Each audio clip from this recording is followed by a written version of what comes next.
के तपाईँलाई सक्सेसफुल हुने सिक्रेट जान्नु छ? त्यसो भए म तपाईँलाई एउटा कहानी सुनाउँछु। तपाईँलाई बाहुबली फिल्म त याद नै होला। बाहुबली मुभीमा दुईटा मेन क्यारेक्टर हुन्छन्, बाहुबली र भल्लाल देव। भल्लाल देवको एउटै सपना थियो राजा बन्ने।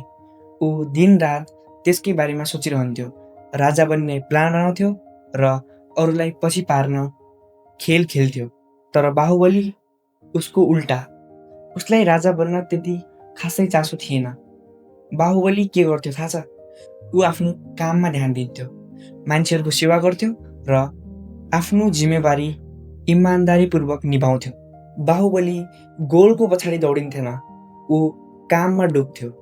र लास्टमा के भयो? जनताले आफै बाहुबलीलाई राजा छाने, किनकि साँचो नेतृत्व मागेर होइन, योग्य भएर पाइन्छ। यही कुरा हाम्रो रियल लाइफमा पनि लागु हुन्छ।